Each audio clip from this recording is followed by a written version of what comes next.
श्री शिवाय नमस्तुभ्यम। हर हर महादेव।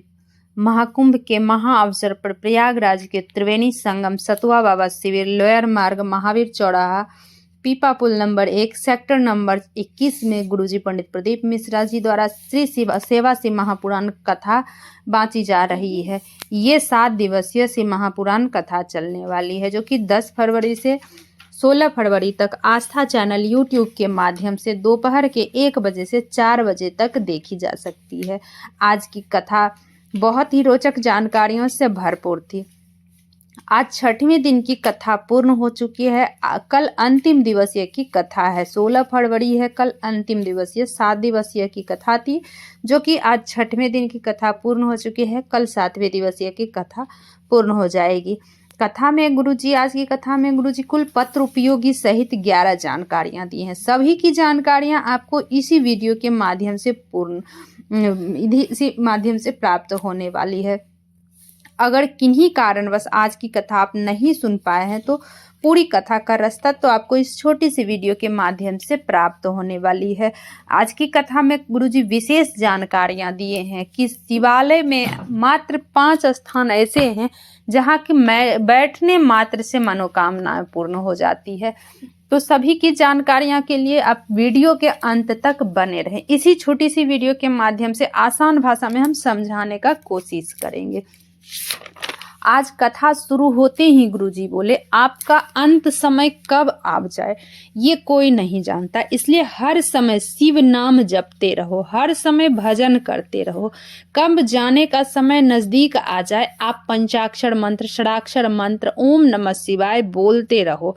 भगवान का कब बुलाता आ जाएगा कोई नहीं जानता, इसीलिए भगवान को भजते रहो, हर समय हर क्षण भजते रहो भगवान को। मन में श्री शिवाय नमस्तुभ्यम बोलते रहो, आपका काम भी चालू रहेगा, काम भी करते रहो। श्री शिवाय नमस्तुभ्यम मंत्र मन में बोलते रहो।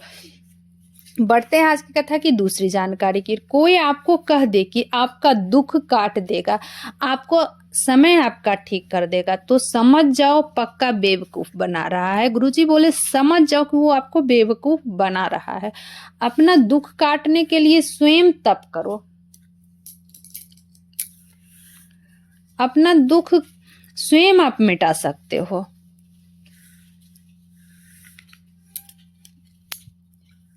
शिव के मंदिर 1 लोटा जल लेके पहुंचो, अपना दुख स्वयं मिटाओ। आप कोई दुख तकलीफ आपको आए मिटा सकते हो। आप कोई दुख तकलीफ आपको आए, आपके आसपास जो शिवालय है, आपके घर के पास जो घर में जो भी शिवलिंग है, स्फटिक है, माणिक है, जो भी है, आप उस शिवलिंग पे 1 लोटा जल चढ़ाओ, आचमन करो, बेलपत्री चढ़ाओ, बेलपत्री खाओ। आपका दुख महादेव स्वयं मिटाएंगे। बढ़ते हैं आज की कथा की तीसरी जानकारी की ओर। विपिन कुमार जी पत्र लेकर आए। 1 लोटे जल का मैं क्या वर्णन करूं। मेरी माता जी को अचानक बीपी हाई हो गया, हालत खराब हो गया, याददाश्त चली गई। डॉक्टर बोला कुछ नहीं हो सकता है, इनकी याददाश्त वापस नहीं आएगी। शिव पे चढ़ा जल का आचमन कराती, बेलपत्री देती, मेरी माता जी ठीक हो गई। उसी का आभार व्यक्त करने कथा पंडाल में आए हैं। बढ़ते हैं आज कथा की चौथी जानकारी की ओर। वेदा जी पत्र लेकर आए।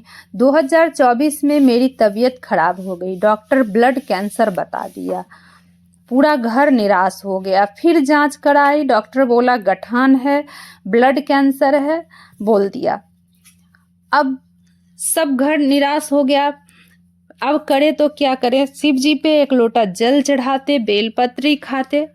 बाबा की कृपा से फिर जांच कराई तो कैंसर खत्म हो गया था। उसी का आभार व्यक्त करने कथा पंडाल में। बढ़ते हैं आज कथा की अगली जानकारी को। पंचाक्षर मंत्र बोलने से, षडाक्षर मंत्र बोलने से, श्री शिवाय नमस्तुभ्यम बोलने से 4 चीजें मिल जाती है। पहले नंबर पर है आयु, दूसरे नंबर पर विद्या बुद्धि, तीसरे नंबर पर यश और चौथे नंबर पर बल। सबसे ज्यादा बल बुद्धि का बल बढ़ता है। जितना बुद्धि का बल बढ़ेगा, किसी के कुछ कहने पर आप झेल सकते हो। बुद्धि का बल है तो आप झेल लोगे। बढ़ते हैं आज की कथा की अगली जानकारी की ओर। अमृता जी पत्र लेकर आए। मेरे पति 40 साल से केस चल रहा था, नौबत सजा की आ गई थी, अब करे तो क्या करे। तब किसी ने कथा के बारे में बताया। कथा सतुआ बाबा के करवा रहे थे, कथा करा रहे थे। मन किया पति के लिए आपकी कथा सुनो। उम्मीद थी डोमरी पड़ाव की कथा, एक दिन की कथा पंडाल में सुनी, अपनी लड़की के साथ कथा सुनी। 24 नवंबर 2024 में कथा सुनी, बाबा को नमन किए, बाबा से प्रार्थना किए। कोर्ट ने फैसला बदल दिया, मेरे पति रिहा हो गए। उस केस में मेरे पति की तरफ से पक्ष आ गया।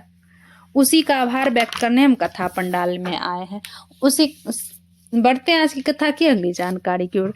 दीपू जी पत्र लेकर आए। मेरे छोटी बहन का 7 साल का लड़का है, उसकी दोनों किडनी फेल हो गया, लीवर भी काम नहीं कर रहा था। हॉस्पिटल में एडमिट की, दिल्ली में इलाज चालू हुआ, डॉक्टर डायलिसिस चलाया, बच्चे की हालत खराब हो गया। किसी के कहने पर मंदिर जाते, जल चढ़ाते, बच्चे को जल का आचमन कराते। डॉक्टर बोल दिया था डायलिसिस जिंदगी भर चलेगा। बाबा की कृपा से सप्ताह में चल रहा था, फिर महीने में हो गया, अब डायलिसिस बंद हो गया है। कुंदकेश्वर महादेव के नाम से दवाई खिलाते आज मेरा बच्चा पूर्ण रूप से ठीक हो चुका है। उसी का आभार व्यक्त करने हम कथा पंडाल में आए। बढ़ते हैं आज की कथा की विशेष जानकारी की ओर। तो आज जो गुरुजी बोले हैं, शिवालय में मात्र 5 स्थान ऐसे हैं जहाँ की बैठने मात्र से आपकी सारी मनोकामनाएं पूर्ण हो जाती है। पहला है शिव जी का द्वार। पहला स्थान जो है शिव जी का द्वार, वहाँ गण का जो द्वार होता है, तो आप इस चीज को ध्यान से सुनेंगे समझेंगे। दूसरा स्थान जो है नंदी का हॉल, जिस जगह पे नंदी विराजमान है उस जगह पर शिव जी के मंदिर जब भी जाए तो 2 क्षण नंदी के पास जरूर बैठे। ना बैठ पाए तो नंदी के कान में अपनी कामना बोलकर पंचाक्षर मंत्र, षडाक्षर मंत्र जरूर बोले, शिव जी जरूर स्वीकार करेंगे। अब तीसरा जो स्थान है शिव मंदिर के पास जो कुआं, तालाब, बावड़ी का नदी जो भी हो, उस स्थान पर 2 क्षण जरूर बैठे, शिव नाम का उच्चारण करें। चौथा स्थान है शिव मंदिर में लगे वृक्ष, पीपल वृक्ष, आंवले का वृक्ष, वट वृक्ष जो भी हो, बेल वृक्ष, उस स्थान पर आप जरूर 2 क्षण बैठे शिव जी का स्मरण करें। 5वां स्थान है शिव जी के मंदिर में जो उत्तर की ओर मुख करके शिवलिंग के सामने बैठकर जो भी कामना से आप बैठते हो तो आपकी कामना जरूर पूर्ण होती है। 5वां स्थान है उत्तर मुख करके शिवलिंग के सामने बैठ के 2 क्षण बैठ के आंखें बंद करके श्री शिवाय नमस्तुभ्यम बोल के अपनी मन की कामना बोल दे तो आपके कामना जरूर पूर्ण हो जाती है। श्री शिवाय नमस्तुभ्यम, हर हर महादेव। दोस्तों मेरे चैनल पर नए हो तो सब्सक्राइब कर लो, बेल बटन प्रेस करना ना भूलना ताकि मेरे ऐसे वीडियो की नोटिफिकेशन सबसे पहले आप तक पहुंच सके।